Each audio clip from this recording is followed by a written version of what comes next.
Wow, what a crowd. This looks wonderful out here. It's a really good evening. I'm Bill McDowell. I'm the chair of the Center of Architecture for the Louis Kahn Memorial Committee. And I'm pleased to welcome you to the 33rd Annual Louis Kahn Memorial Talk. The Center for Architecture is proud to continue his remembrance of the rich legacy of the educational and architectural leadership of Louis Kahn. His work and teaching had an enormous impact on generations of architects and continues to this day. We're thrilled to honor his legacy tonight with a talk by Sir David Adjaye, one of the world's leading architects and innovative thinkers. Thank you, David, for accepting our invitation. I'd like to thank our sponsors. This event would not be possible without the generous contributions made by the companies listed behind me, many of whom have supported this Kahn Memorial Lecture for numerous years. These organizations believe in the importance of good design and the improved quality of our built environment. Thank you very much. I'd like to specifically mention our presenting sponsor this year, Steve Gendler, who is the co-founder of MIS Capital, along with David Coleman. MIS is a development company whose mission is to develop financially successful projects in an environmentally sustainable way, most importantly, contributing to the quality of life for the communities in which those developments take place. Steve is on the board of the Center of Architecture and continues to make significant contributions to its mission. Thank you, Steve. Could you please stand?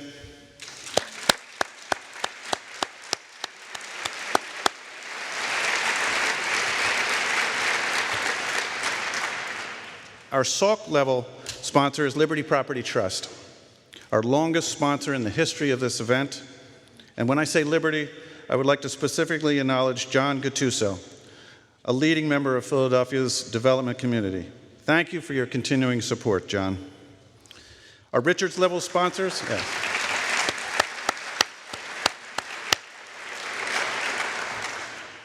Our Richards level sponsors, Clemens Construction, Knoll, Powell Trackman, thanks to Steve Poppert, Frank McGuire, and Rich Davies.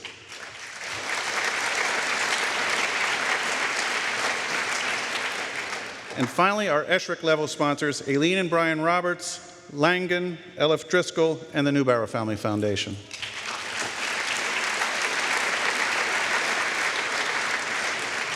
And a big thank you to all the staff and volunteers that make this event happen. Thank you, guys.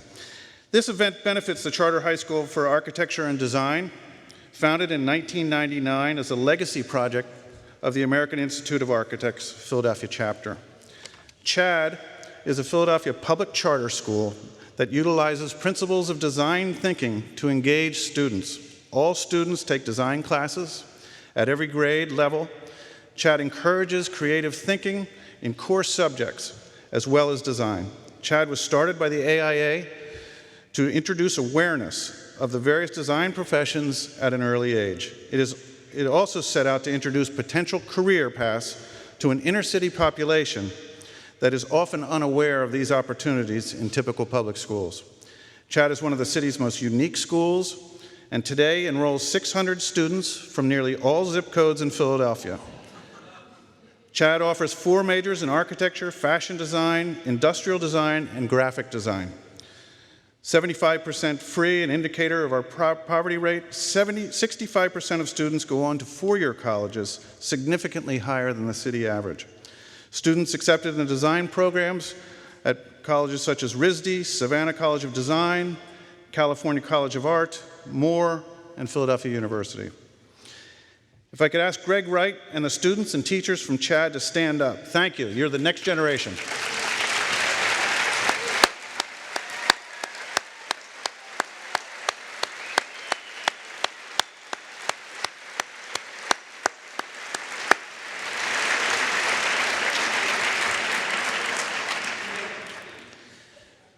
I have one more special acknowledgement tonight. Someone who had a very special connection with Louis Kahn. I would like to recognize Henry Wilcox, who spent over 20 years helping Louis Kahn build the Bangladesh Capitol Complex in Dhaka. Henry is 90 years old and is here tonight. As described in a recent Philadelphia Inquirer article, in 1963, Kahn knocked on Wilcox's hotel room door in Dhaka, where Henry was working as an architect, to borrow some gin to brush his teeth. As with most expats, due to the local water, Henry had plenty. That chance meeting led to a friendship, and soon thereafter, Henry joined Kahn's firm to work on the Bangladesh project. After Kahn's death in 1974, Henry moved to Bangladesh and spent the next 10 years working on completing the vision of Louis Kahn. It is a privilege to have Henry here tonight, and if I could please ask you to stand up, Henry, I'd like to give you a round of applause.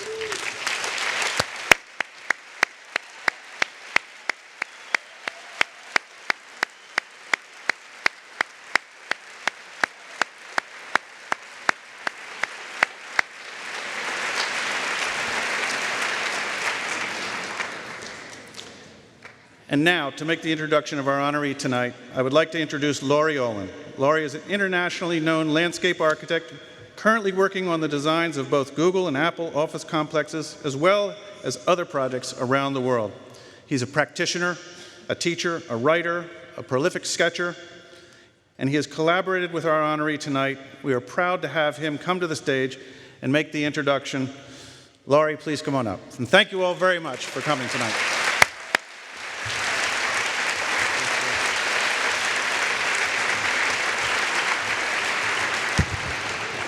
Hi, and good evening. It is really a great pleasure to introduce tonight's speaker.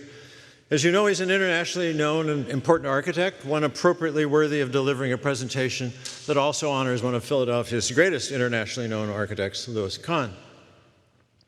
For the past 40 years or more, I've had the personal pleasure and professional privilege to work in very close collaboration with a number of talented leading architects in this country and abroad, and to observe them up close and to study their work and their insights and their ideas.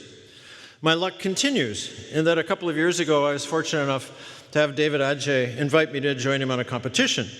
It was great fun, in the course of which I watched him develop two completely different superb schemes for two separate locations. I was impressed by his quickness, his sharp critical eye, and his deep humanity. As it turned out, we were probably both very fortunate not to win, as the project has gone off in a direction in no way resembling the remarkable social and environmental vision of David's that I had witnessed, which was much more radical in its proposed profound engagement of the community than the sponsor was capable of. I learned a lot about him and his work in the course of that, and his approach to collaborative spirit, which has led to our working together again, which has been truly a great privilege. Now, to the American public and to some of my colleagues, this remarkable person seemed to have suddenly appeared a few years ago like a meteor coming from who knows where, when his design was selected as the winner for the competition of the National Museum of African American History and Culture on the National Mall in Washington. In fact, however, he'd already accomplished a remarkable amount of superb and at times provocative, very public work from the moment he was finishing his student days in London.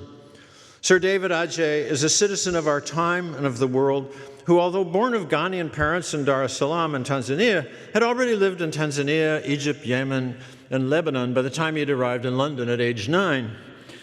A British citizen, he went on to receive degrees from both the London South Bank University and the Royal College of Art. He received a medal from the RIBA just as he was leaving school.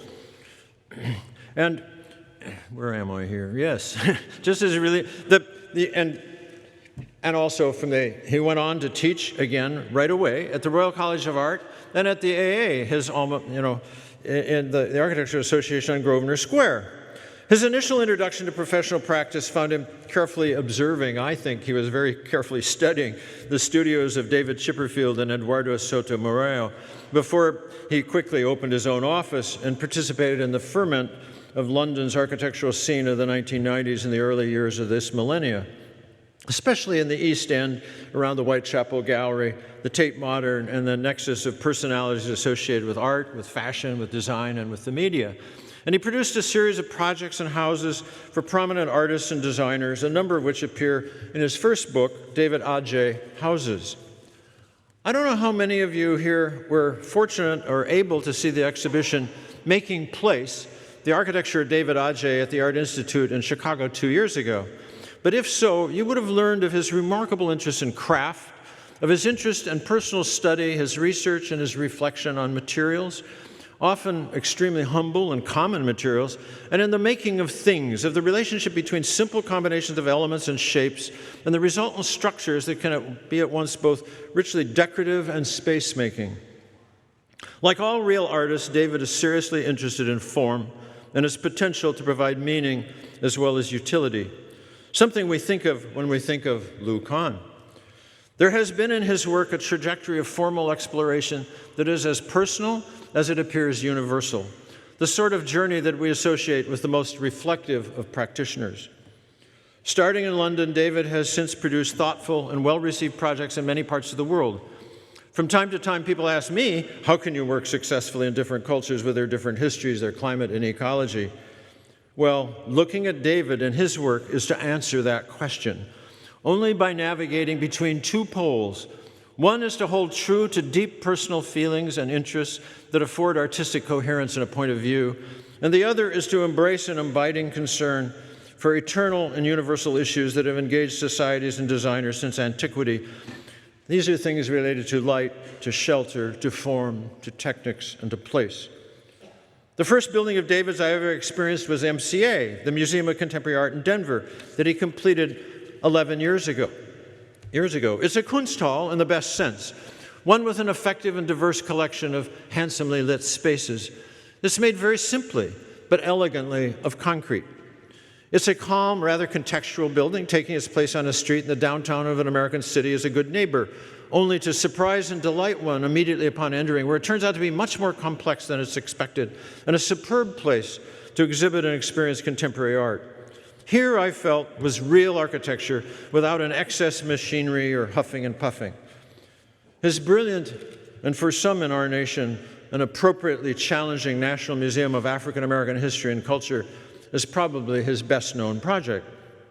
Its strength, clarity, color, form, and texture purposefully make the case that this building is not more neoclassical building business as usual, but something to consider not only as different, but importantly so. The decision to provide contrast, even to the point of being somewhat confrontational, rather than quietly blend in, speaks to powerful and necessary messages that are presented so eloquently within about the continuing struggle of people of color and those who seek freedom and equity. If he were never to do anything else, he's done this. But there is more, much more. Prior to the museum, David had designed two other brilliant works in our nation's capital. These are two community libraries in different African American communities that have become cultural centers, magnets for children and adults alike, that are as colorful and lively as works of architecture as they are shrewd in their use of materials, resources, and spatial clarity. Beyond these local examples, he has, as you may be aware, produced significant work in Britain, Spain, Norway, Russia, and elsewhere, with projects currently underway in Harlem, in Georgetown, in London, and in Ghana. Although currently taking a break from teaching at the moment, in part because of the press of work requiring an excruciating amount of travel, and in part because he's a family man with two gorgeous small children, the youngest being only 2 months of age. But again, like Lou Kahn and a handful of others, he has been a teacher, practitioner, and until recently has taught almost since graduation from college, as mentioned earlier in London, later at Harvard and Princeton, and here as the Louis Kahn Visiting Professor at the University of Pennsylvania. For all of this energy, activity, and true artistic accomplishment, David Adjaye has received numerous prizes and awards, including just last year, the highest honor possible for a person in the arts in Britain, namely in having been knighted by the Queen. Please join me in welcoming Sir David Adjaye to the podium.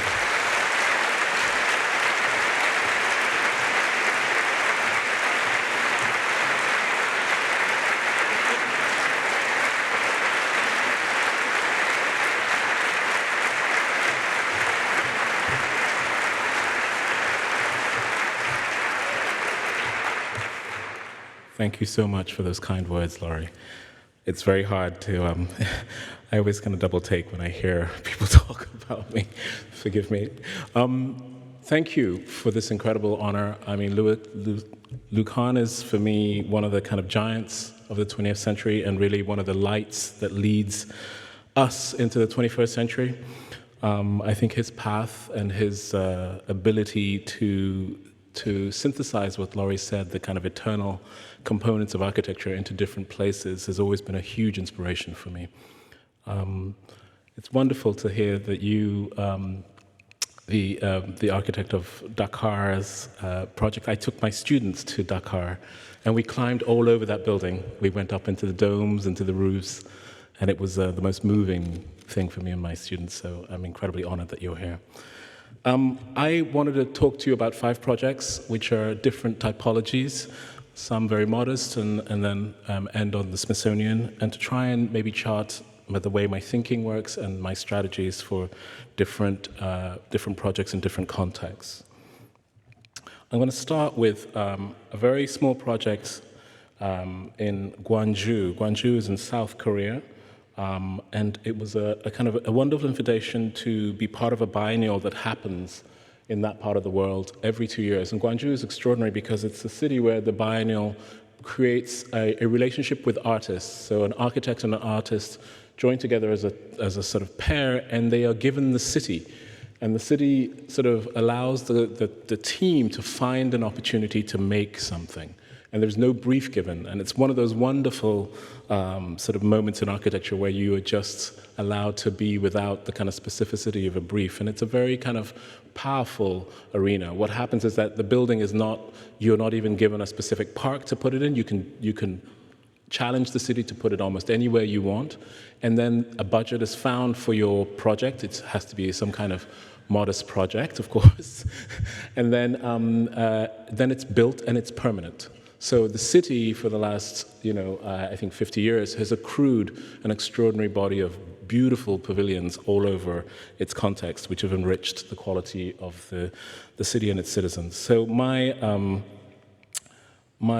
partner at that time was an incredible dear friend and colleague of mine, Adjaye Associates, an incredible writer who has sort of emerged as really a very powerful voice speaking about the diaspora and the context of West Africa and the West. And she's somebody that I wanted to work with because in a way there's something about Gwangju that was compelling for me, that it is a city of literature. Their revolution was came from a literary sort of background. And there's a kind of culture of an extraordinary sort of reverence for books and for the printed matter, even to this day. And I found that extraordinarily striking, and we felt that we wanted to somehow work somehow with this notion and to see if we could come up with a project that would honor that extraordinary social context, but also see if we could make another form to add to the city. We wandered around the city for hours and days, and we eventually sort of ended up on this. And we asked questions about this structure. This is an existing sort of, you can see a kind of hyper-modern city with all its infrastructure, and a water body which has been heavily sort of landscaped and kind of created as a kind of a wonderful aspect for the city and the citizens to be able to go right to the waterfront and to enjoy it as their park, almost their kind of powerful bucolic space.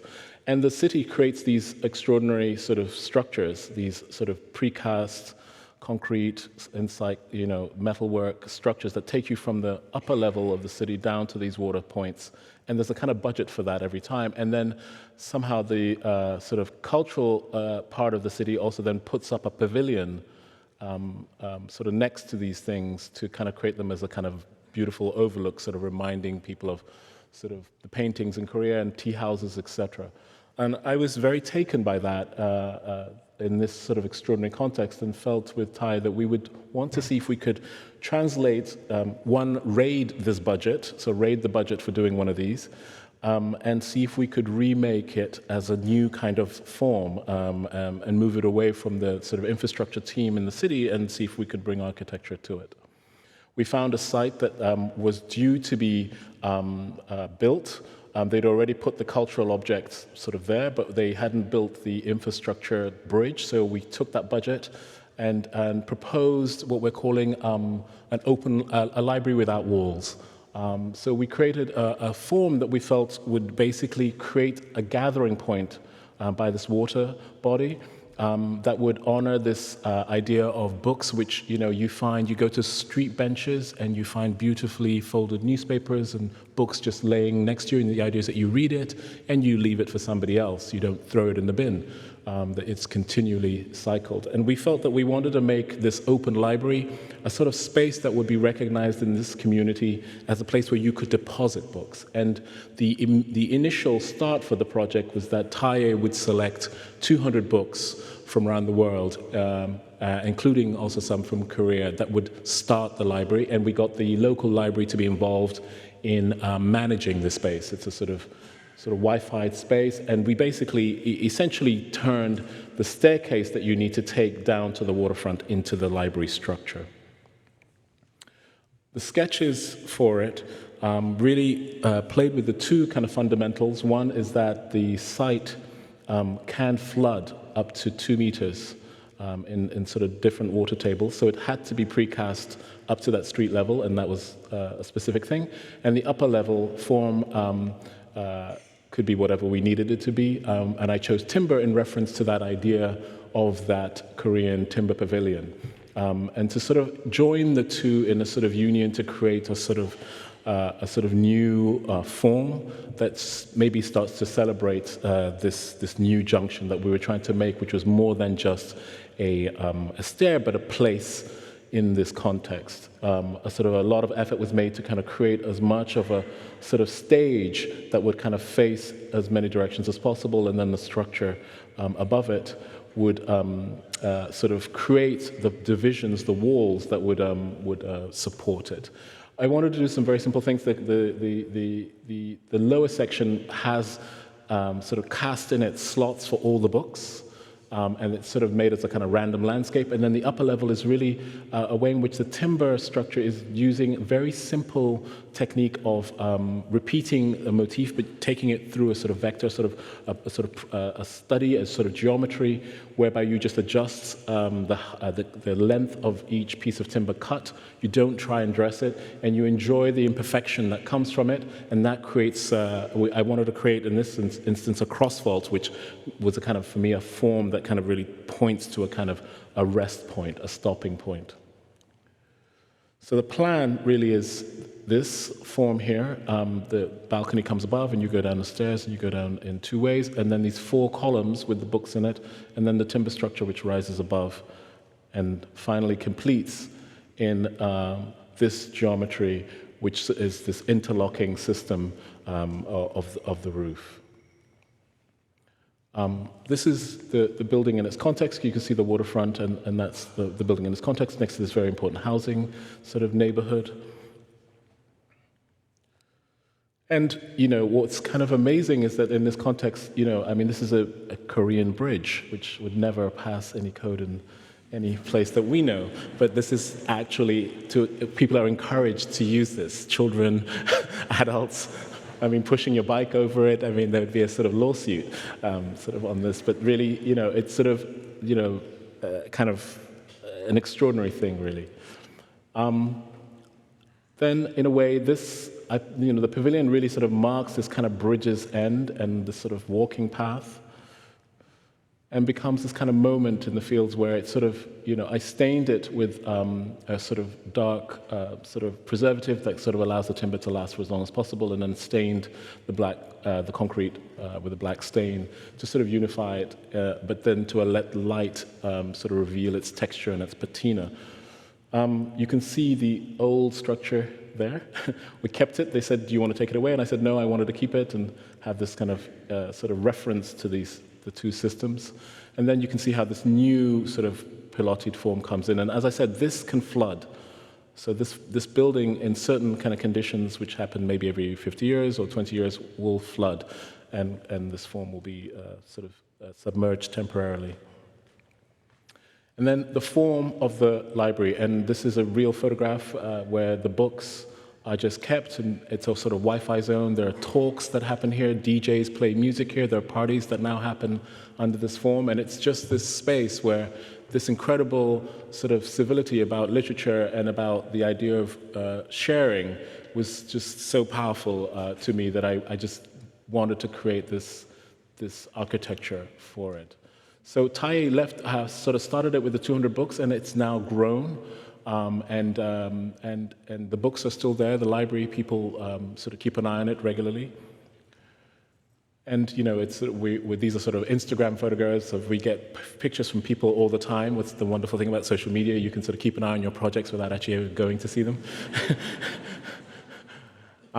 Sort of events. The mayor uses it now for kind of big talks. So this is the mayor talking about some issue that was used the structure as a kind of as a sort of form. And then just looking at the detail, this idea of the imperfection of joinery, but the sort of a new sort of way of looking at the sort of way in which the ornamentation of that imperfection creates these kind of variables and these differences that are just through simply the different cuttings of the timber. It becomes quite dramatic. This was just before the books were put in, just when we were finishing the construction. Sort of almost as a kind of, for me also, this kind of romance of it being almost like a sort of ruin also was very powerful, that it has this kind of almost sort of quality of almost having always been here and not something to do with necessarily now. And then the sense that the sort of materiality, as you're kind of under it, kind of reveals these different textures and light qualities as you're in it. As you were from above, it's absolutely compressed, so you really come in and it's compressed. There's one Juliet seat for reading and sort of enjoying the cross view, which has this kind of panoptic sort of privileged view underneath the dome, and then you go down. And then this is the overview of the building and its sort of its inspiration in the same context. I'm going to move on to a second project that Laurie spoke about, two libraries that we did in DC, which we won almost at the same time that we won the National Museum of African American History and Culture. And we were making these buildings whilst we were working on the museum. And I really wanted to work on these two buildings with, the library services were quite shocked that we came to pitch for these projects. They're very modest, sort of very low budget projects. And I really wanted to use the experience of making that library as a way to understand the communities outside of the center of DC, but also to have a sort of practice that was already working in DC, working not just on this kind of extraordinary national monument, but also at the sort of social, sort of everyday moment of a kind of neighborhood, a suburb in the city, sort of also kind of having sort of high, as much design thought within the budget that we were given. So it's the two libraries are in Southeast and Southwest. The kind of beautiful sort of neighborhoods in these areas are, for me, extraordinary because the suburbs are kind of interlaced with these kind of fantastic pieces of landscape that are real pieces of forest. They're not manicured parks that are sort of cut, that the communities cut into. But also there's a kind of extraordinary topography in these areas that, in particular, William Lockridge was sort of typified, and that was something that I really enjoyed. In the two libraries, it was the same program. I'm not going to show both, I'm going to show one, but in a way the same program at the same time, given for two sites. And I was very interested in how to work in these two different contexts, one really at the edge of a forest, the other on this sort of, in the suburban area on this sort of hill. And to think about how one could make two different forms with the same sort of brief and projects that are not too far from each other. And of course, the history of libraries we know, but the history of academic libraries are really well known. But really, the history of post-war sort of suburban rollout libraries are really these sort of boxes which had the kind of kind of required amount of books to kind of create the knowledge base. This is sort of the internet of the day, I guess. And it would be the kind of place where, you'd go to get the Encyclopedia Britannica, etc. And what has happened, I think, within communities is that these spaces have kind of incubated and created a certain sort of sense of a sort of, for us, a community space that is very essential now in the urban fabric, even though some people might argue that the internet has kind of shifted that. What has happened, I think, when we make architecture, no matter how modest, and it becomes part of the ritual of our cities, I think that they take on a kind of quality that we absorb that starts to kind of create other bonds that are beyond necessarily the program brief, and I've become very fascinated with that. So in talking about the libraries, we talked about them as being more than just receptacles for books, but they were places for the community to come together, and they were places that had to perform as much as possible to enhance the civic life of the community. The libraries that were done by the DC Public Library were sort of extraordinary. They rebuilt the entire program, which I think is one of the kind of exemplar sort of programs for redoing that. These are the two libraries that I did, and I'm going to just quickly talk about this one. This is the neighborhood that I was talking about, which is a very typical sort of inner city neighborhood. With these sort of very simple turn of the century inspired sort of semi-detached houses and some of the sort of later post-war sort of apartment buildings. And this idea of kind of negotiating sort of things I want you to pay attention to, negotiating kind of propping, sort of looking at volumes that are up above, sort of the way in which volumes and sort of juxtapositions are being made from these primary volumes was something that I became very fascinated with. And in a way, I wanted to read in this project a way of reading the context that was very familiar to everyone in a new way, and to use the same aggregation and system, but in a new sort of a manner.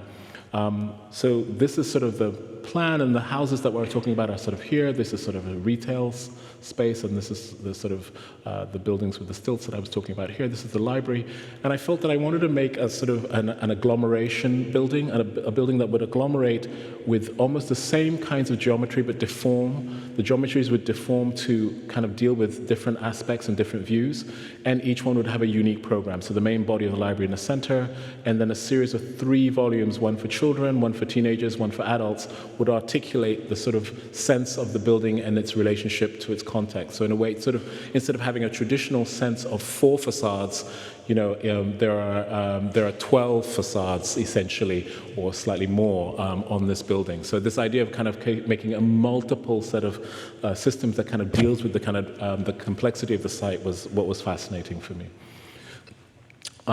So this exploration of then what is the heart of this, how does this building perform, sort of, it had to be efficient in terms of its footprint, etc., for the cost, but also how does it kind of create generosity by compressing itself? How does it also create generosity to allow other things to happen?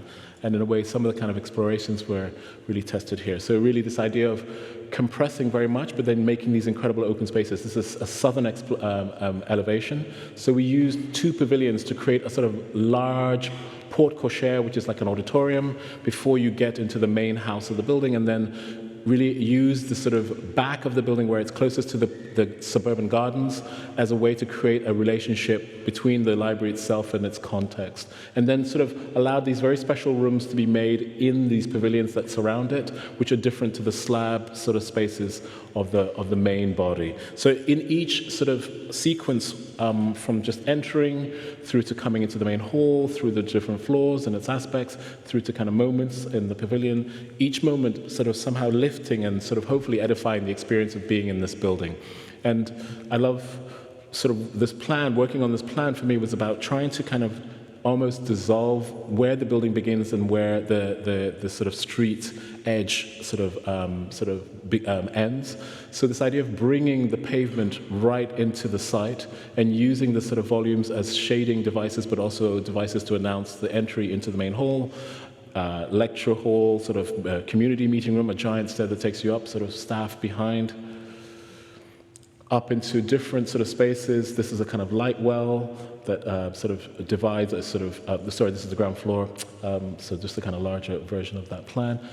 Sort of a light well in the center, coming up the stairs, another light well that kind of takes you up the stairs, and then in a way using these light wells and these devices to create these other rooms that start to kind of frame other experiences, places to kind of retreat, be able to have kind of vignettes and views, and then sort of reading stacks and places such as a children's reading area, and storytelling area, and a toddler's sort of storytelling pavilion and sleeping pavilion just right here.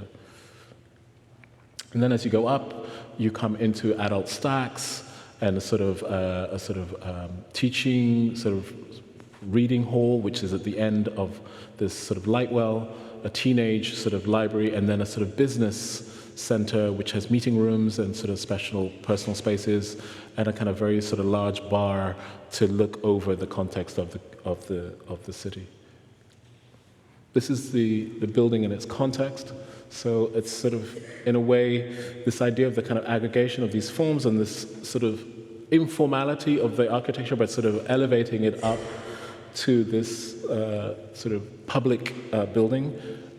You see here that sort of, in a way, the timber became for me a way to acknowledge the kind of richness of this sort of incredible landscape that is all around these neighborhoods that are so lush, but to kind of make a kind of compression of that as a way to kind of organize these deforming geometries which are based off the same family. And then, in a way, the southern elevation, this space becomes a gathering space for students, and it has sort of steps set out, so it's a sort of auditorium for students, but it's also a place where now car boot, there's a kind of a whole thing of car boot sort of barbecues and sales, etc. And that all happens now in front of the library in this neighborhood. It's sort of, people park up, and events are happening in the library even when it's closed. And then as you sort of rotate around the form, this idea of the sort of 12 elevations of this form, always continually shifting and changing your relationship to it. And even when you're right next to it, this idea of the pavement coming right in, but not knowing whether you're inside or outside is very important. So this idea that somehow the undercroft feels like the interior, that it has the same kind of pleasure, it's not exterior somehow. And that when you come closer, the materiality also kind of, for me, blurs this notion of inside-outside and also repeats motifs that you will see inside, the idea of slots of light that kind of fall in. And then when you enter into the space, the main hall, and then the sort of main stair, which takes you up, the light slot that divides the sort of children's areas and certain kind of sort of lecture spaces, quiet spaces from the loud spaces. And then as you rise up into the main sort of level, you sort of come into this main hall and you look up into the upper light well that sort of shows you the adults kind of working, the children are on this here, and the sort of stacks behind the light slot, which is in this space, looking out towards the neighbors. So these are these moments that are one of those kind of niche moments where you have an ability to kind of get a magazine or books and read, and you're looking into the gardens and looking across the entire site, but you're sort of in these kind of layers and folds of space. Or you're in, the sort of children's side where you've just come across from that side into this side through the light well. The light is sort of pulsing in between, so there's always the presence of light. But then you have all these different kind of conditions in what seems like a very straightforward sort of horizontal plate. And then this is the storytelling pavilion for the children, which has a sort of reverse pyramid to kind of lower the scale of the space and kind of allows. The toddlers can be laid out in blankets, which they're laid out and sort of allowed to roam on the floor. And then just coming sort of next to that form, rising up to the upper spaces where you have the same incline as the incline of the landscape. This is the same incline as the site, and then you go to the upper level where you have sort of teaching labs and next to the two light wells. Just sort of a close-up of that, and that's the way in which that's sort of looking through the spaces. And then into the teenager space with its kind of large bay window to the community in the context.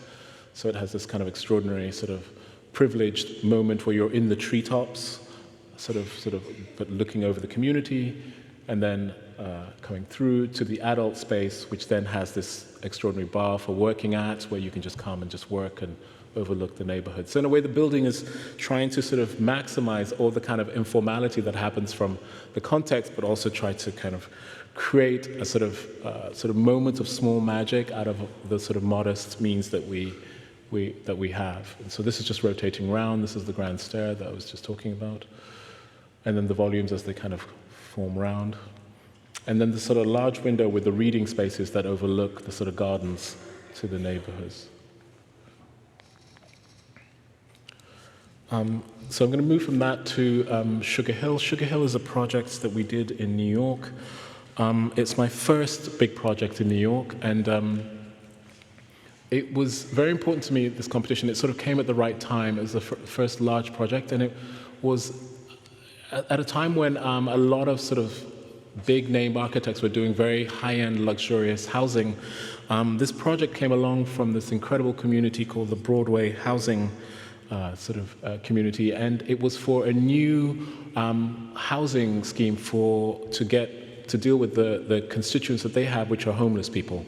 So essentially, it's a homeless housing urban block for the city.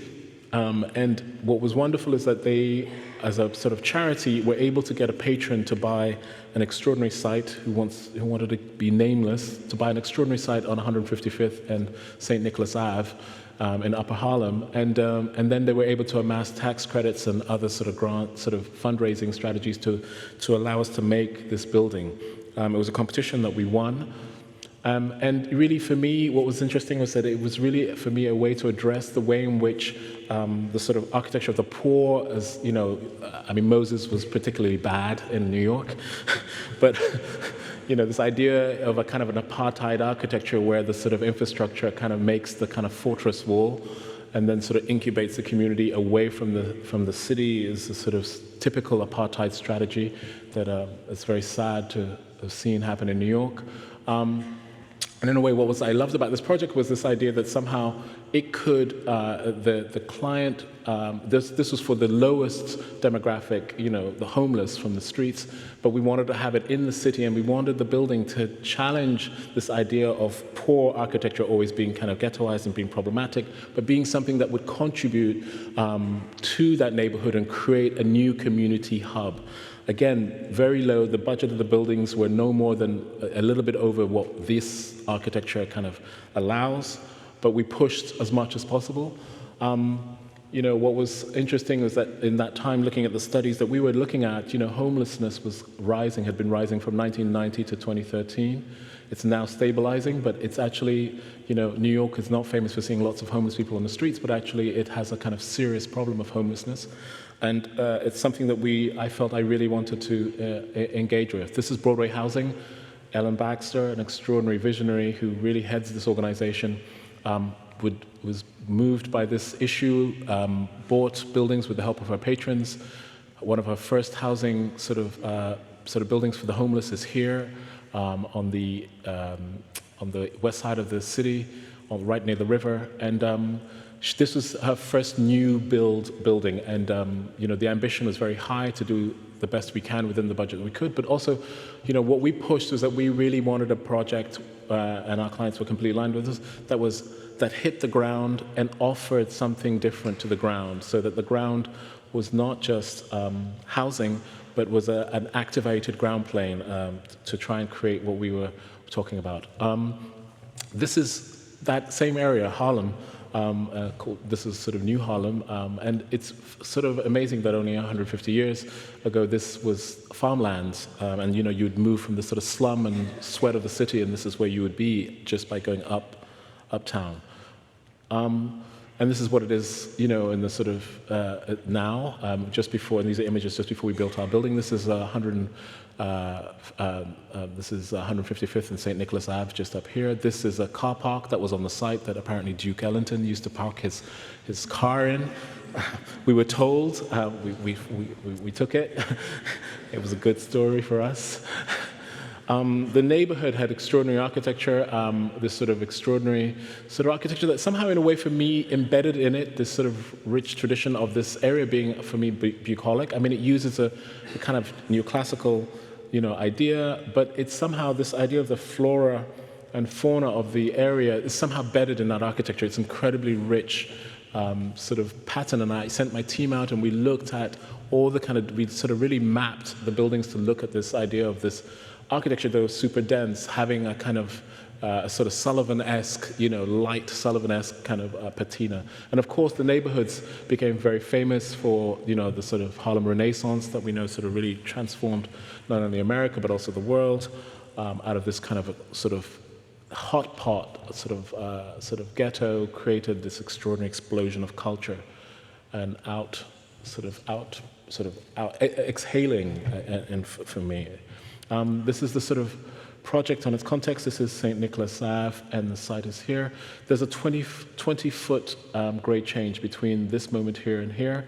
The site was really just this, and this was a kind of site for the city, where we basically negotiated to, our entrance should have been here, and we negotiated with the city to take a part of their land, which was here, and gave them a slot of land here so that we could make a plaza and enter the building here. So the building is slightly confused in the sense that the front elevation is here, but you can't enter that way. You enter through the blind sort of party wall, as it were.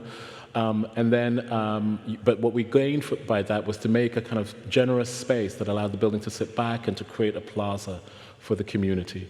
This is sort of an early sort of sketch of the project that was important, and really it's all about the section, this idea that sort of in the grade change, you have the housing, which then acknowledges the sort of the New York City's setback line, but sort of acknowledges it as a volume, not as a kind of a compromise, but as a kind of volume which sort of shifts, in a way registering the shift of the city and the change of the city as it went more vertical. The ground plane is a children's creche, which occupies this very privileged spot, absolutely in the light, with light wells, protected playgrounds and light wells. And then underground, we have a cultural center. This is a storytelling museum, which is developed with our clients. It was literally being developed as we were making the building, with parking and services, and then sort of a little small commercial sort of unit on the front. This is really looking at how that sort of plan works, where this is the sort of space that we gave to the city to allow them to park their vans and not to have it in front of our building here. And then we were able to take this space and create a sort of small plaza, which now has sort of food markets and is the kind of entry for, 3 different sort of uses. One, the creche, which is here, sort of with the windows out, the accommodation, which is in the center, and then the storytelling museum, which is on the end here. Sort of this is the storytelling museum in the sort of lower section, and then the housing up above, double-loaded corridor, and then sort of these sort of very simple, subtle things of sort of expanding, very gentle sort of bowing corridors, different units, and this sawtooth, which really came from really an observation that I showed you in the beginning, that sort of incredible housing, which I'll show you again, which had this stepped sawtooth section. And I sought to kind of use that building as a way to kind of work on this building, and in a way it kind of creates this relationship and this dialogue.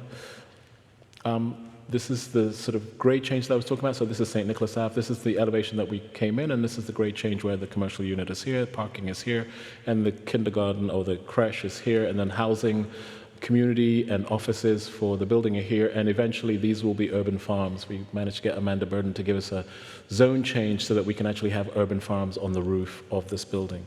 So there's agriculture, sort of this sort of balcony view, and then the sort of program of this creche. In this building. This is then the sort of two-party wall ends. This is looking at that sort of elevation towards the east, looking at the light well courts on the back of the south, and then the front elevation. And a lot of people would say, well, there's hardly any windows in this building. And I was like, that's the blind wall. It's not the main elevation of the building, but it's really also, but in a way, it's the signature of the building and the profile of the building. Let me get back to the idea of the Sullivan sort of reference, and this is really the images of the analysis that we made of the area and this incredible sort of architecture in that neighborhood with this extraordinary language of flora and fauna, and wanting to engage that and not be frightened by this idea of this ornament, but to sort of understand that it deeply kind of coded in it this idea of maybe this place, and maybe that gave us a clue as to how we could also kind of make this building beyond just using brickwork. I wanted to see if I could go past using brickwork, so we looked at using a sort of fast process, a precast sort of large paneled sort of facade system, and became very fascinated by the roses that were growing in this area. There were rose gardens all over Manhattan, but also there were rose gardens in this area. And in a way, there's a kind of roost that I really loved, which was, I started to become very kind of infatuated with this Aretha Franklin song about the concrete and stone, the rose growing out of concrete, if you know that one, those of you in your age. So this is really a project about that song. So essentially, those roses were mapped by my studio, and we just changed the scales to kind of have them sort of have this sort of recessing and sort of kind of sort of foreground and background sort of relationship. And it's not a drawing; it is a vector. It's a negative vector, which is basically it's sort of a cut serrated with different indentations. And the indentations give you the sense of the rose pattern in the light, or rather in the sort of oblique of the light. So it's sort of you think it's a drawing, but it's actually these kind of it's a kind of digital drawing, which is just kind of about these kind of extraordinary indentations. This is the building in its context, now finished on this sort of important road.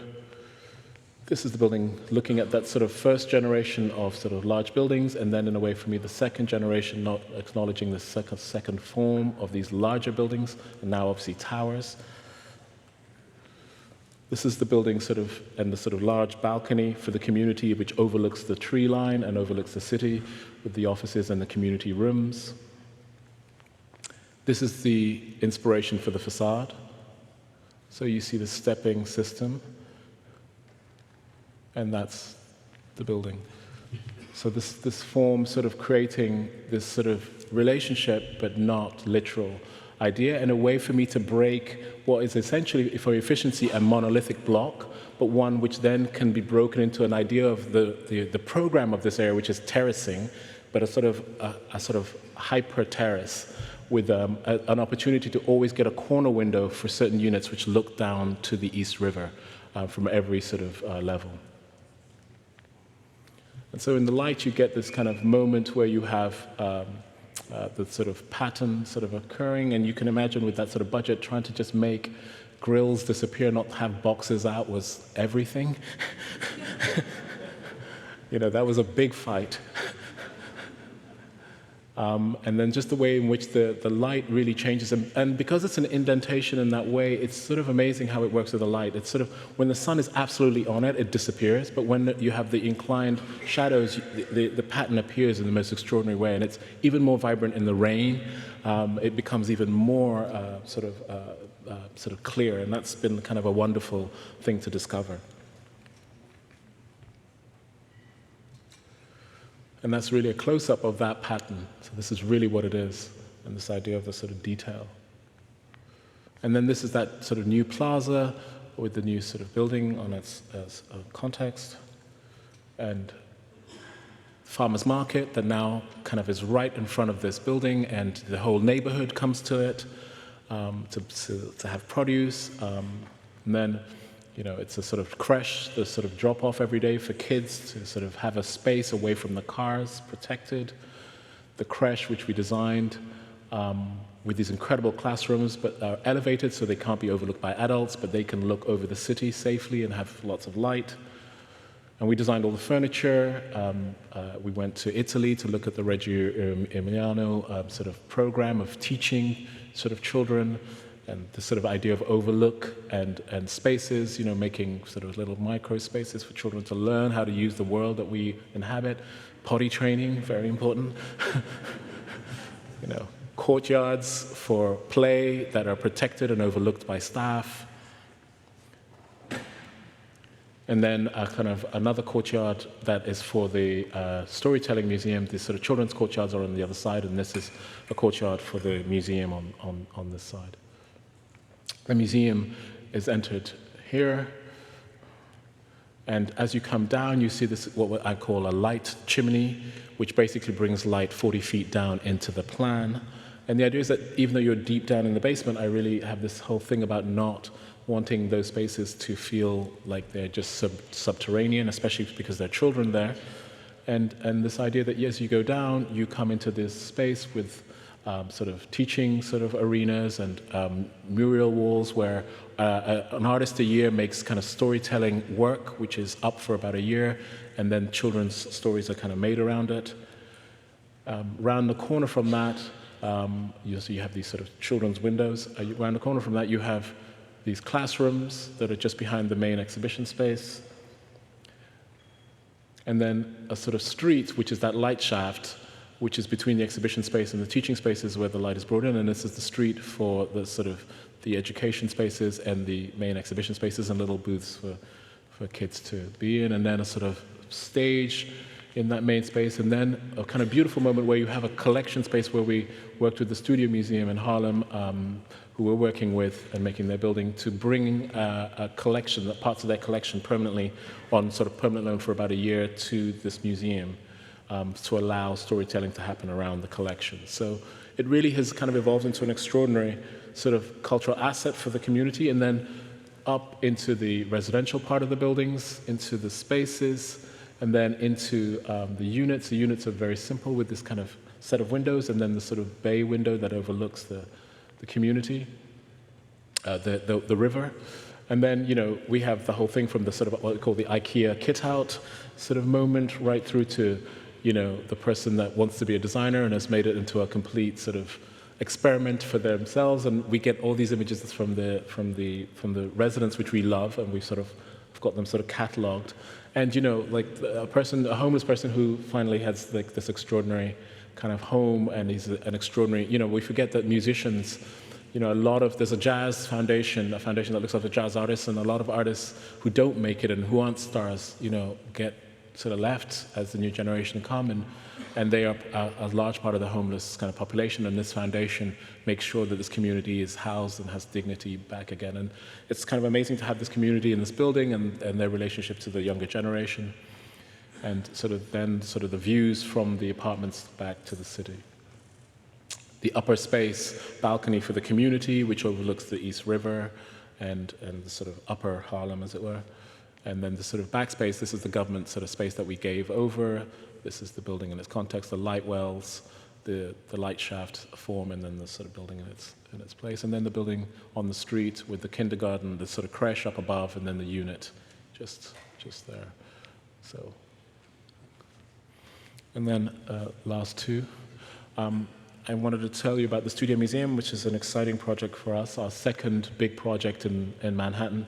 And it's to build the Studio Museum in Harlem, an extraordinary institution that was made to really deal with the injustice of the sort of community of color that were not really being absorbed into the main canon of museum collecting and exhibitions in the city.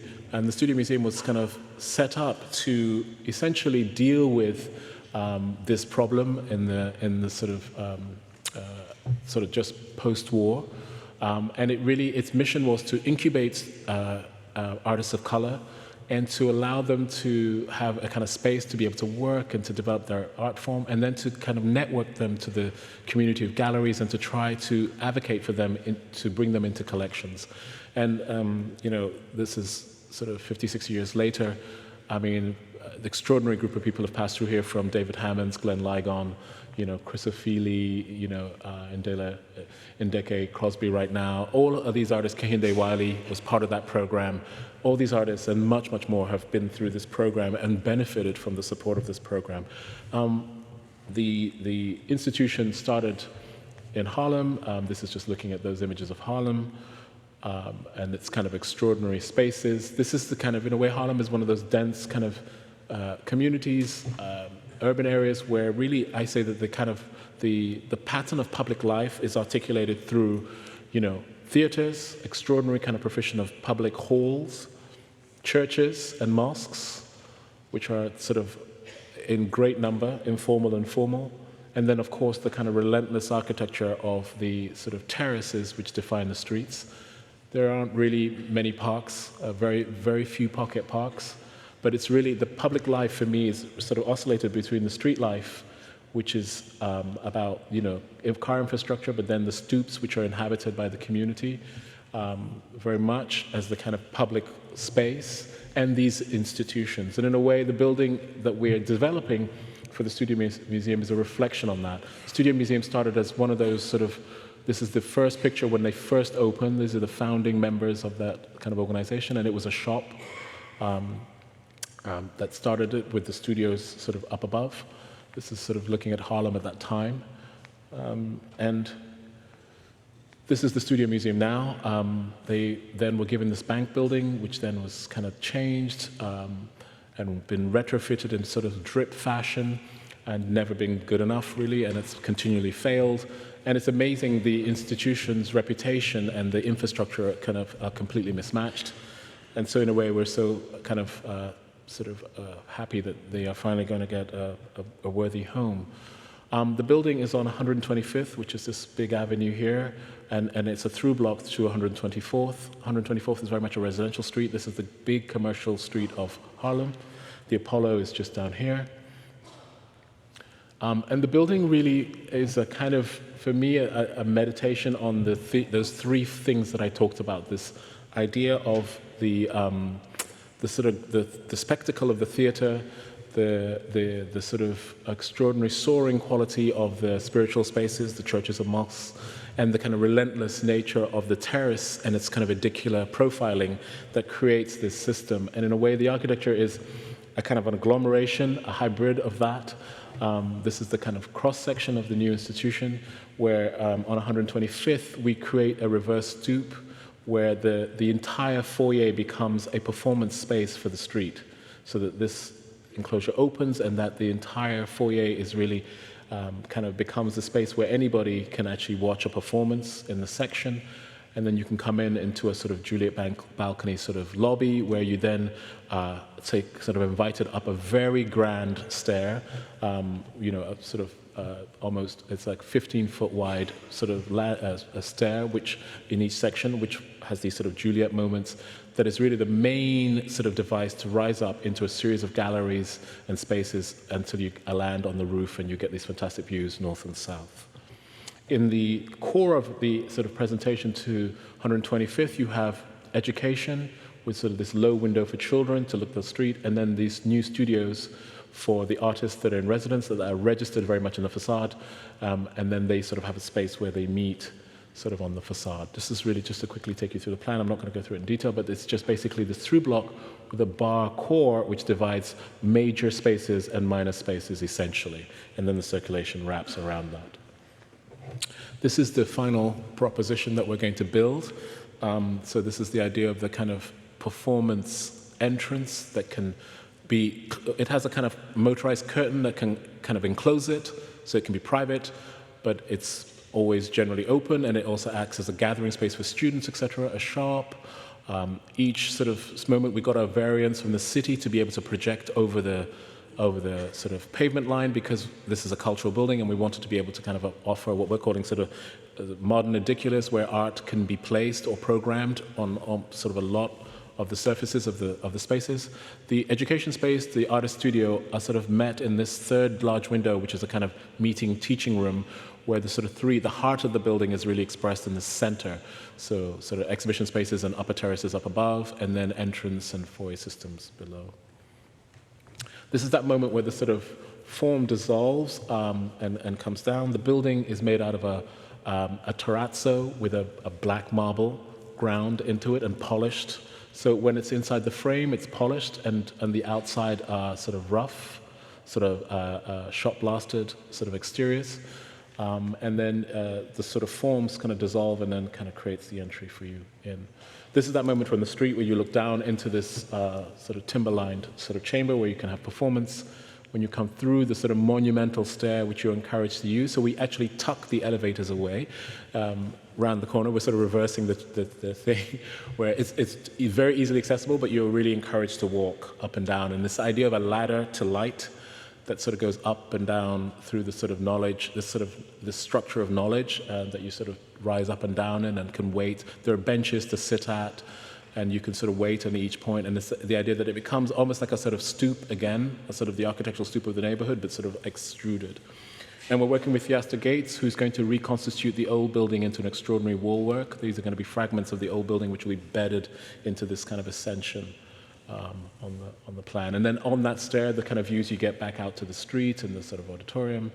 The gallery spaces that are off that, sometimes 16 feet, sometimes 30 feet or 28 feet, etc. Each one kind of dealing with different scales, different proportions to allow different sizes of work. And then the studios with north light that are open to allow the sort of studio program to kind of work sort of well. Education spaces with the low windows for sort of young kids to be able to look out of the city. and the roof, sort of the permanent collection galleries on the upper levels, and then the roof with this extraordinary sort of view, both north and south, which can also be covered for events, and as a sculpture landscape on the back. So this is the elevation on 124th Street. I think I press on this and there's a, I don't know if the video's in there. I think I have to move this.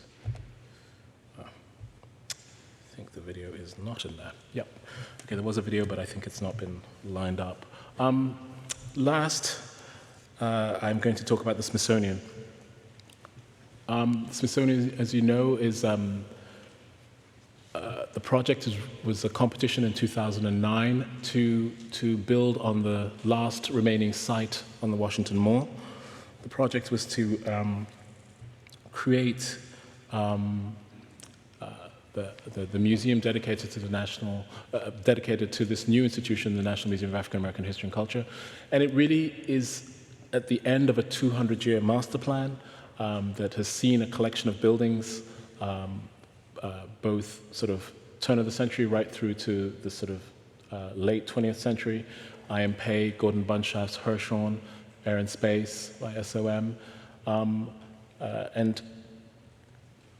and in a way, the museum really finally acknowledges the presence of this important institution, which has been, there are 200 African-American museums around the country, from little houses, you know, in New Orleans, right through to the sort of largest one, which is in Detroit, Michigan, which is probably the most kind of grand, purpose-built National Museum of African American History and Culture, and sort of ranging from informality to formality, always trying to wrestle with the story and to try and deal with this project. And in a way, what's interesting for me about this project was that it, apart from dealing with the injustice of this community never being able to be represented on the nation's front mall, always being in a way in the background, never in the foreground, was that it's also a museum that is, in the end, about a collection of things that are really predominantly sort of cresting in the 20th century about imagery, media, and information. In the end, it's a storytelling museum. It's a museum that's trying to unpack a 400-year sort of kind of narrative, but a 200-year story from the proclamation of independence to now of this community. People always ask, how does a kind of British African, you know, boy kind of have that experience of this community? And I always say that, you know, this idea of kind of fictitious boundaries are not always as clear as you think. This is Nkrumah, the person who liberated the African continent, the first president of Ghana, and this is Martin Luther King, and they were dear friends. Adam Clayton Powell, Malcolm X in Ghana. These communities were interconnected and dialoguing. My father worked for this man. He was the first generation of diplomats who worked for this man. These stories and this community were the stories about the modernity and the kind of resistance of the entire black world. It was not just something about another country, and it was really the relationships are really much more interconnected and much more woven together than people would sometimes perceive.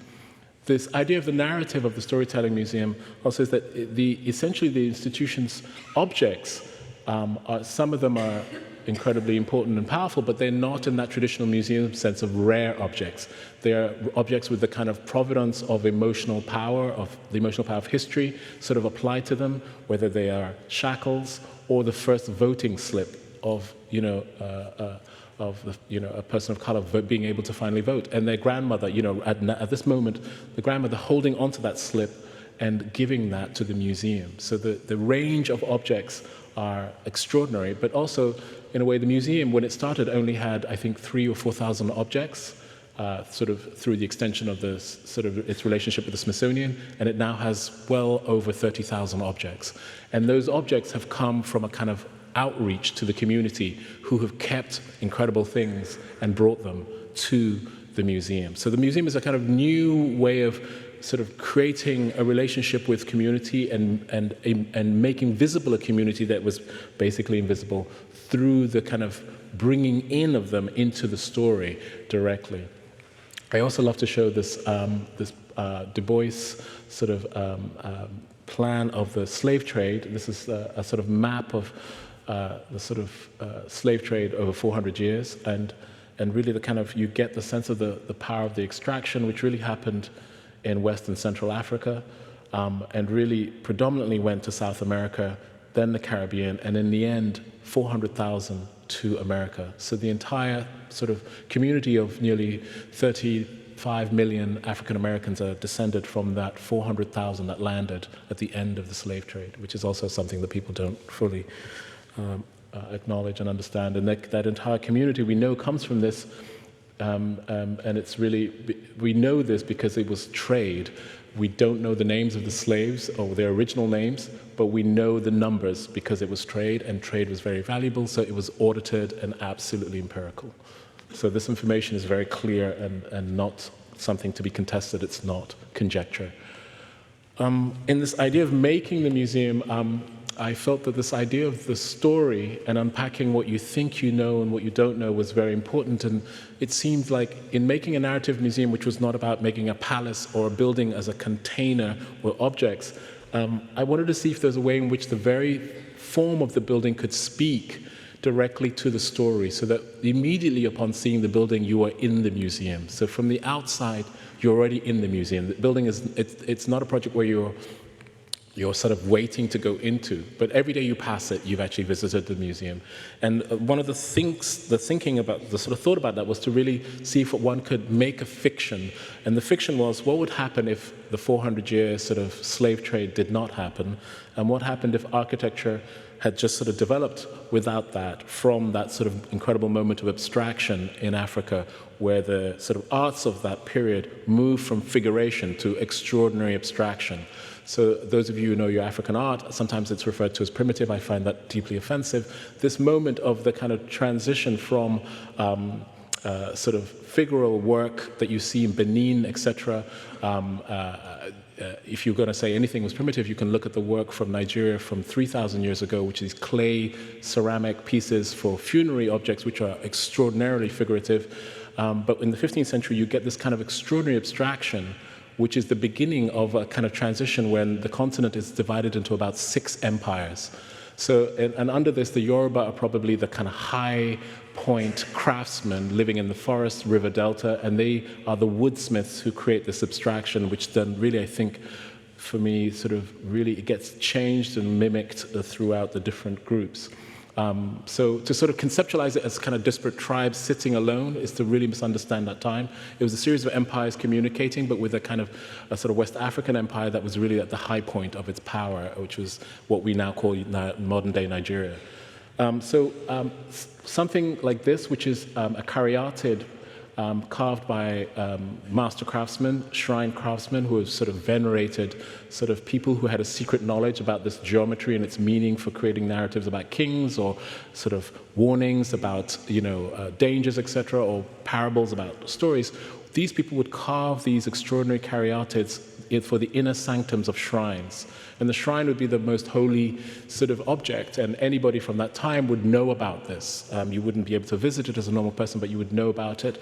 And somehow it would be the most kind of venerated thing that you could have. In a way, it was the symbol of memorialization, of deity, of spirituality, of a kind of, you know, a completion. And so I wanted to somehow see if one could use this form, this idea of the narrative as a body, and really specifically then looked at this triple-headed corona, which is the kind of, as it were, almost capital column head of these forms. There's sometimes double, singles, or triple, or quadruple forms, depending on the story and what it's trying to do, as a motif that would be something that would be a kind of way in which to kind of engage with this architecture, and a way to maybe talk about the connection to Africa by just signifying this abstraction.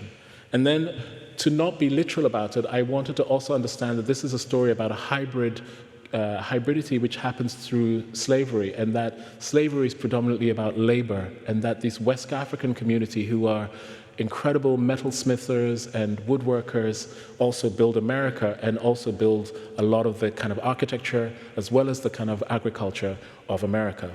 And some of these are examples of houses that we know were built by slaves, and sort of learning how to kind of cast, learning from the kind of casting techniques that were brought from the north, from the factories, but were done by hand in these sort of southern kind of communities to try and get those kind of effects. And so this idea of labor and this history are sort of the primary sort of systems that I'm trying to kind of negotiate in this geometry of this form. And the site, so all the palaces of culture that I was showing before are built here. This has taken 200 years to do. And this is the last site, and this is L'Enfant's plan, where this is actually supposed to be 2 gatehouses at the end of the palaces to transition to the Washington Memorial Grounds. So in a way, this is a half site of one of these. And, in the beginning, it was seen to be a part of, it's not, I think it's a great site, but in real terms, it's not really a full site like one of these kind of sort of main kind of sites. But for me, it became that sort of idea of it being a sort of vertical system rather than a horizontal system allowed me to kind of see it as a panoptic moment to actually get an extraordinary overview. By being at that hub between the mall and the memorial grounds, it was able to register the history of America by going vertical. And so I kind of very early decided that there would be 9 windows that would kind of mark these forms as you moved around the building. So Congress, the mall, the National Archive, the White House, Abraham Lincoln, Martin Luther King, which was being built as we were building ours, and Jefferson, of course, Washington in the sort of center right next to the form. So this idea of a building within a building, a form that is kind of an ancient form, but also somehow but a totally different scale, a new scale, a sort of a new kind of architecture as though it somehow has existed. This idea of the triple nature of the museum, which Lonnie, the director, gave, which is history, the migration from the south to the cities, making your way, the middle system, and then the last part, culture and community. Sort of the triple nature of that also being expressed by this triple form as a register, this tripartite form of the building. On plan, this is Laurie's plan, which we had to study very, very carefully. Catherine Gustafson, who's the landscape designer, really worked with us to kind of make sure that we kept the natural paths from people from the Oval kind of coming across the site. And then really looking at Laurie's lines, tried to sort of make a reference to the Beaux-Arts lines that he'd sort of developed these incredible ellipses by taking kind of quarter ellipses, half ellipses that bring people round the building to the site, as it were, allowing you to bypass or to kind of enter and then continue onto the mall. So there are these twin systems that kind of intersect the site. And then really the site is a 5-acre park. 5-acre park, which is a sort of elevated mound, but underneath it is the entire infrastructure of the museum, because there are very specific height limitations in Washington, and we didn't want to have our plant up above either, so we wanted to use the roof to get light into the building. So everything is below ground, which is what you shouldn't do, because this is a backfill. The mall is a backfill. It's not real ground. There was a canal here to kind of take the stones for the Potomac to build the Capitol, and this is a kind of sort of backfilled land. So actually having to create all your back of house and infrastructure and storage was probably the worst thing you could ever do in a museum. So we had to build a double structure with this extraordinary large cavity, which is pumped, which is our sort of our security against this thing flooding. Flooding was very important. We've built the building so that the entrance, which is the only building on the mall which has level entrance, is at the 150 flood year line, and we deliberately wanted to do that so that if anything did happen with the groundwater swelling and the water coming through, that you would not have flooding in the building. It has happened before. So it kind of makes sense why these buildings are on these pediments that are elevated up. But we wanted the landscape to also kind of come in at that gradient. And then this is that sort of new mound level. And this really is the plinth of the entire plan. And in a way, the form that you see above ground as the pavilion is only 50% of the museum. So you're looking at the sort of geometry of the sort of 50% of the museum, and the other 50% is in the 5-acre site, absolutely to its very edges. On the south, we made a porch, a sort of canopied form, which is a new form that I added to the primary form, and worked with a body of water to create a microclimate, which I can talk about, which makes this sort of southern aspect a kind of very sort of generous and climate-friendly, sort of comfortable space before you get in. The plan of the ground floor is that that's the main hall of the building, 4 cores that deal with all the structure, so there are no columns. Everything is hung. Guy Nordstein and his team did an incredible job of creating a cage, which is my sort of corona form, which hangs from a structure which the 4 cores support. The 4 cores create a cross plan that I really wanted, so that you see the 4 lights. You see the south light, east, west, and north light very clearly, framing them, because the mall is absolutely on axis. It's like a compass, and I really wanted to register that. And then you then go down 40 feet to a lobby, and then down another 40 feet to the galleries, and then you rise up into the exhibition spaces, which are up above. Sort of going up to offices on a large plate up in the roof.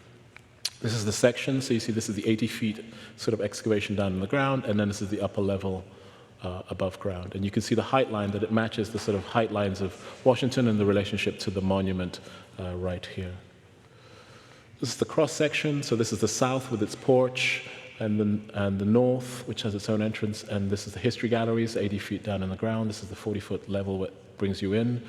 So, and then you go up from history, 1 pillar, into the community, sort of moving through America, and then culture and the arts finally on the end. The skin of the building, so this idea of labor and this geometry kind of fusing, really comes directly from looking at a panel that we found that we were led to believe was made by a sort of freed slave who was a metalsmith in Charleston who who worked on many houses. And I wanted to, I struggled with this for months, working through how to do this. And I basically, in the end, first I almost wanted to kind of just rebuild it, but also then at the same time that was not satisfactory, wanted to change it. So in the end, I kind of wanted to honor this without having too much authorship over it, but to use a system of portraiture, the way in which people draw portraits, to register the artistry of this handmade cast sort of iron work. So we sort of mapped the key geometries that kind of allow you to understand how the form, the canthus patterns curl and are made. Almost in the same way, if you do a drawing, you kind of measure the distance from the eyes to the nose to the forehead, and you do double, triple, and you get the key kind of guiding forms. That's really what you're looking at when you look at the building. It's really a drawing, a sort of homage of this original form, which is then made into a system which is then triangulated and then tessellated into this pattern. We just sort of almost like an ink blot folded it out. So this is one panel that the geometry drawing is, and folded it into 4, and it becomes one panel for the building. And then we kind of changed the densities from very solid, sort of 60% density, the sort of 30% density to 60% transparency. And each one of these is then used in a very specific way around the building. This is what I always say is the real elevation of the building. You think it's just a sort of metal ironwork that's put up as ornament. It's really a solar performing building, which is allowing the apertures to allow your eye to kind of focus on the windows, the 9 windows that kind of are marking those views that I talk about. Purple is the most dense, red is the most transparent, and red is where people are gathering, escalator rides, moments in the program, so that you're able to see through. And it's really a kind of this sort of environmental register. And these are the sort of very detailed study drawings we have to make to sort of show the effect of the different densities on the facade, which are sort of these very almost Beaux-Arts-like drawings that we had to make to sort of really show the sort of these kind of subtleties in the system. And this is a view of the building. I like this image in the winter where you really see it without the sort of when the landscape is resting, and you really see the kind of geometry of the forms and how it sort of ends that moment between the Federal Triangle and the relationship to Washington, the White House. And then just really in the spring, looking at how the building sort of appears in its context. Here it is next to sort of the monument. And from the White House, how it's from the sort of Lincoln's bedroom, it really has this kind of very powerful relationship. What what was wonderful was being able to finally get to understand how the White House works as a kind of system to understand this entire monumental landscape as a system of democracy, which is a really incredible idea, that somehow you can see the city performing from the main balconies of the White House, hearing children playing, hearing work, looking at the cultural institutions. And then from the mall, sort of ending that sort of moment of the sort of white stone sort of villas, and then this kind of moment which then blurs into the context. I always love this because it's sort of really the dark fellow in the context. It sort of balances it, I think. And then sort of view from Mr. Owens' kind of work. So this idea of this way in which the building kind of creates this kind of new sort of register of the end of the mall and the beginning of the memorial grounds. And how it is, for me, in the end, this solar pavilion. It's, in the end, this building which is registering the light. So this is looking at it from the south, and just looking at it from 15th Street. None of these pictures are doctored. They're they're just photographs taken at different times of the day, and different events. This is sort of in the evening when the sort of west sun is hitting the water and bouncing on the canopy and creating this extraordinary dapple. We sort of really worked to make that happen. We looked at the angles to try and really allow that to happen. And then just the way in which the porch makes also a relationship, tipping up to create a kind of relationship with the sort of upward form of the geometry of the building.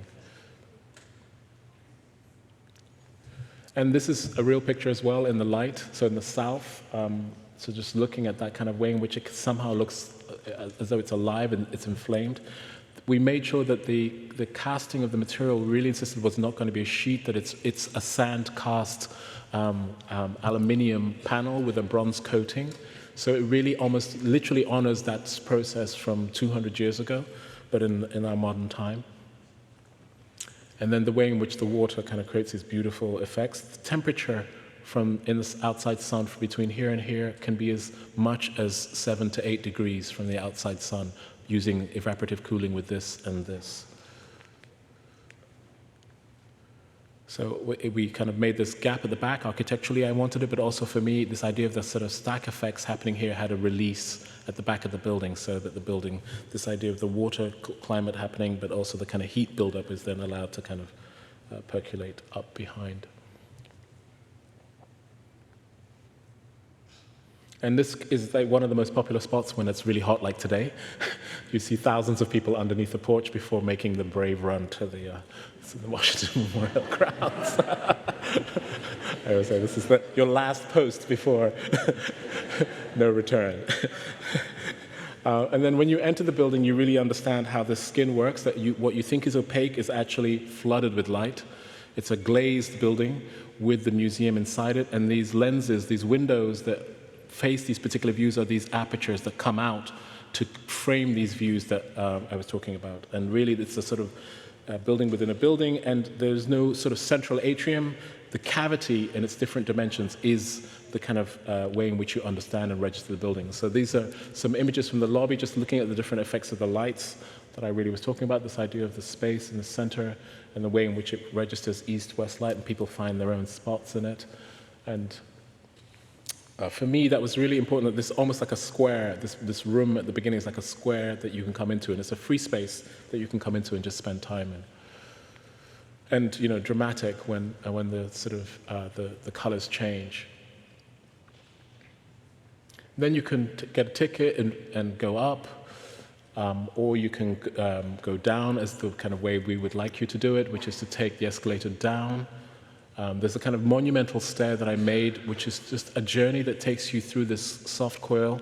We wanted to make a kind of an extraordinary staircase with no column. So this is kind of incredible 40-foot sort of staircase that spirals, sort of reveals itself, hides you, and then reveals you again. So as you come in. So as you're coming down, you disappear and reappear sort of in this sort of coil, almost like a Serra landscape, sort of reprogramming you for this new sort of space that you're coming to. And then this is the space into the sort of people waiting to go into the history galleries down below.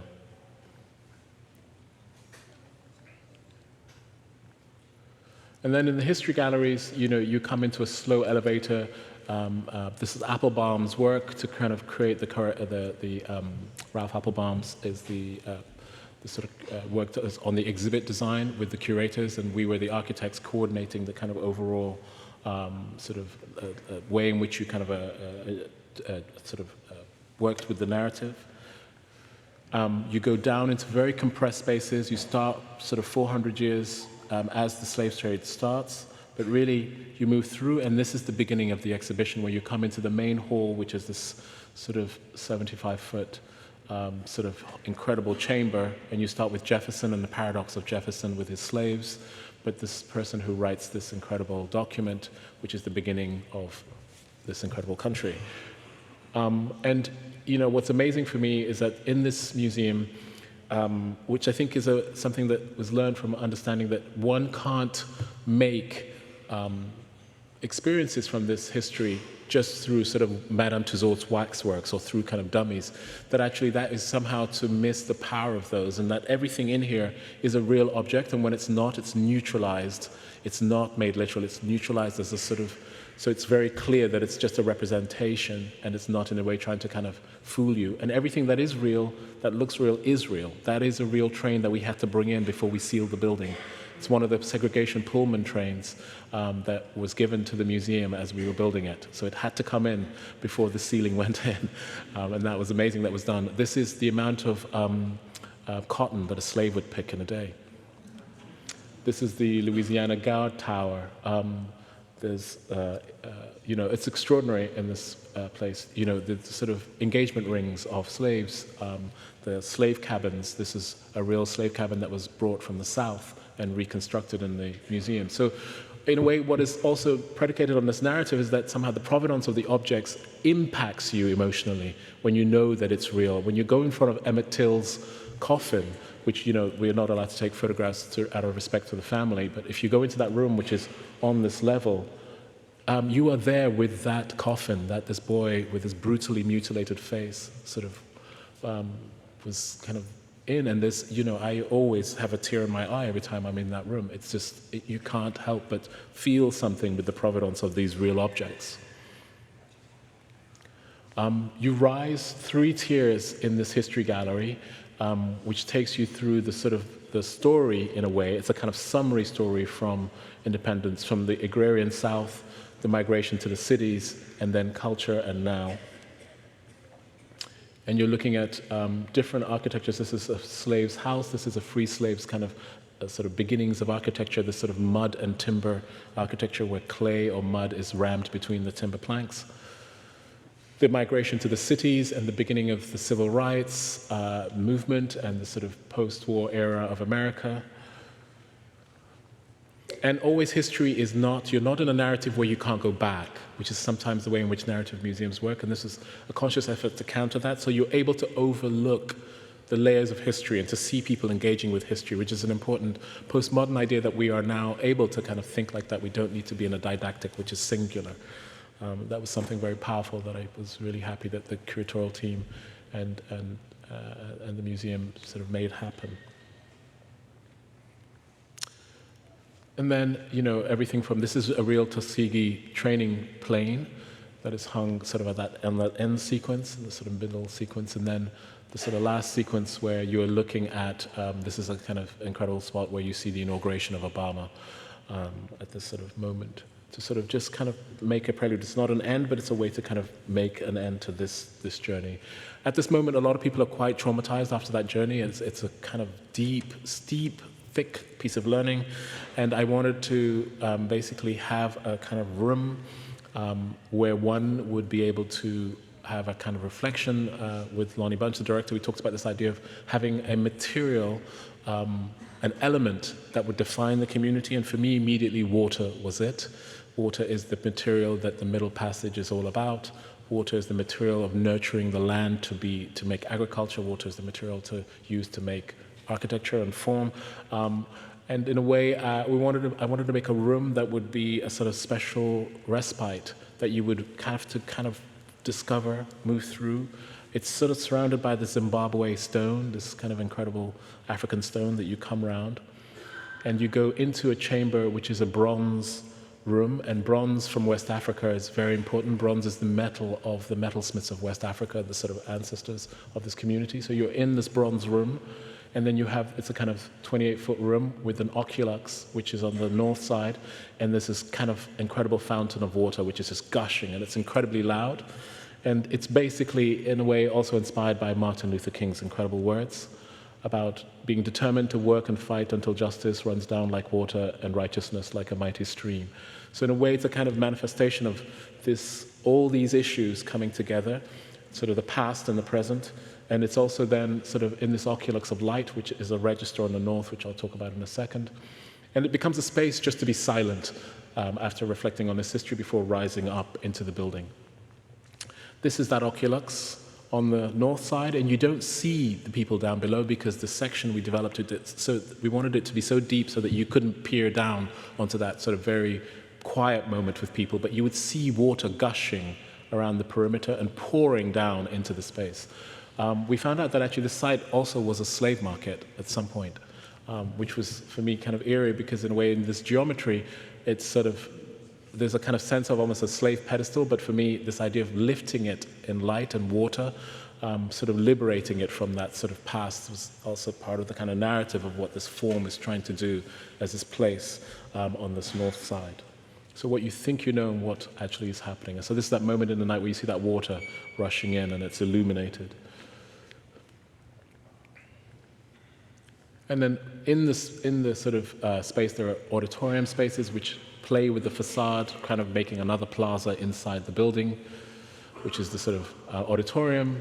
There are cafeterias, which are very popular now because of the cuisine of the community. And then you rise up into the light. And you see, as you rise up, you suddenly realize that each return of the corona is basically clear light, and the three crystals come together to kind of create this amazing crystalline light. And as you rise, you get these incredible framed views into this very luminous space, almost like being under a tree with the sort of shadow play that's happening on the west. I made you kind of come along the west so that the west light is always playing with you as you rise up the building. And these are the lenses, some of the lenses on this side of the form. And when you're in it, these are those moments where I said we kind of thinned out the density of the form. So you can actually look through it. People can, your eyes are so good that you can actually see right through this form, and it looks luminous and light, and where you're not there, it kind of closes down. You go into the community galleries, looking at the first professional classes of the community from sort of being tied to the ground, the military, hospitals, etc. And always a window which peers to a view. This is the one that looks towards Congress. One that's looking towards Jefferson, these sort of windows. There's sport, looking at the kind of the sort of relationship to sport. This is Serena and Venus Williams, which I really like. The military, very important, and the sort of all the generals and soldiers of sort of decorated soldiers of the community, sort of framing the first General Washington's monument. So you have Colin Powell on this wall right through to sort of, Civil War sort of veterans of color. And this idea that somehow the architecture can also play with its external context is very important. This window had to be made at this angle so that we could be straight with the monument, because if we'd made a normal window, it would be at a diagonal. So this geometry is all about correcting the lens relationship to the monument. It's not a gesture just for its own sake. It is about the way in which one has to use computer technology. We modeled and mapped it to create this framing specifically. And then up above, culture, and the sort of way in which that explosion in the 20th century really affects not just America, but the world. We found this caryatid in a museum in Munich when I was having an exhibition there, and connected the museum to that institution, who have now got this on a long-term loan, which is amazing. So the object which inspired the building is now in the building, which is really wonderful. And it's just the kind of magic that happened around this project, which you can't sort of plan, but it was kind of beautiful. And so you get culture, and always the windows which frame. and in the topmost parts, the visual arts. And the visual arts are kind of going on, and the performing arts are always going on and being collected and go on. And from that moment, you're able to come out onto a balcony, which overlooks the entire thing right down to the 40-foot sort of lobby of the lower basement. And you get this fantastic long panoramic view over, this is the window to the White House, sorry. You get this fantastic view over the entire Washington Memorial Grounds. It's probably the most privileged view in DC, where you can see everything. You can see right through to Arlington, up to the hills. And it's this kind of massive sort of window which allows you're able to just come to and sit at, and it has a kind of Juliet moment above the lens to the monument where you can just spend time. And then it has education spaces, offices, and an amazing terrace if you're lucky to ever be invited to that upper terrace. It's one of the special terraces in DC, which has this view. Yeah. And then sort of looking at the sort of, this is the space for the library and also for the genealogy section. So you can see the layering. This is where we made it most transparent. So we have these moments where there's transparency and you can have this layering through the skin, the way in which light falls on the building in the evening. I mean, we have just photographed it endlessly as it teaches us so much. And then just the way in which the building changes in the different lights. It's sometimes incredibly bright, incredibly dark. It becomes ghostly and luminous at night. This was something you're not allowed to light up buildings in DC. So we wanted this building to light up, so we worked very hard to move all the emergency lights to the perimeter.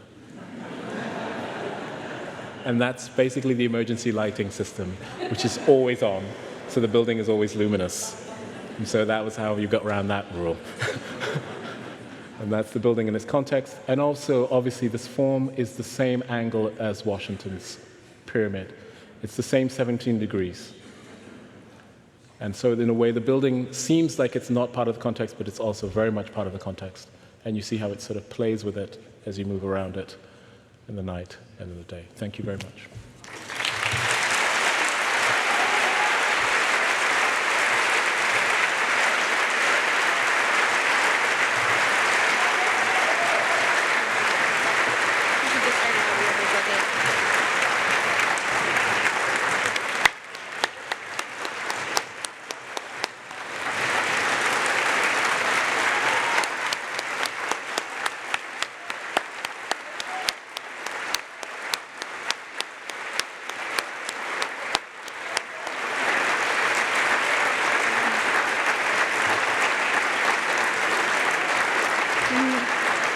Thank you.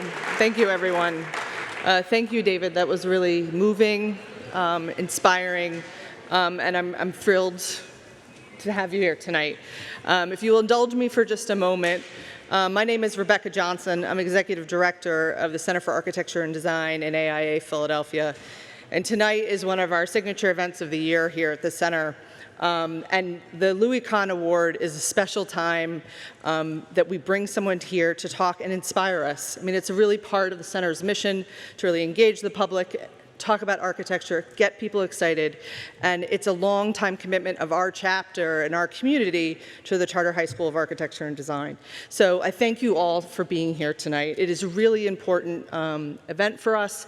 We do exhibits, which I'll talk about in a minute, and we also do our Design Philadelphia Festival every year, as well as we had 600 events where we bring this community together at the center last year. So thank you again for being here. David's team, I want to thank some folks. Starting May 17th, there will be an exhibit, David's team. Specifically, I want to thank Louisa, Josh, Zoe, and Duncan for putting together an incredible exhibit from their firm's work. And this chair, thank you, Noel, very much. This is a chair designed by Adjaye, and this will be in our window. So from May 17th to August 16th, you can come by at the center and check out the exhibit for more content and more exciting stuff. I want to thank our sponsors again. I don't have the clicker. Do you have it? You got it, David. Thank you. I want to thank our sponsors, MIS Capital, Liberty Property Trust, Clemens Construction, Knoll, Powell Trackman, Aileen and Brian Roberts, Langan, LF Driscoll, and the Neubauer Family Foundation, as well as WHYY. Without your support, this event couldn't happen. But the event really couldn't happen without our committee chair, Bill McDowell. Bill, please stand up. Thank you so much. Please, thank you. Thank you so much, Bill. Bill, really, thank you. And also to my amazing, amazing staff, David Bender, who, keeps me in line, to the rest of my staff, to the 16 volunteers that were here tonight. I really appreciate all of your help and support. And of course, to Sir Adjaye, for making time in your very busy schedule to be with us tonight. We are honored and we are inspired by your work. And with that, I'd like to close out tonight's program and invite the chair of the Center for Architecture and Design, Rich Davies, to help present the award.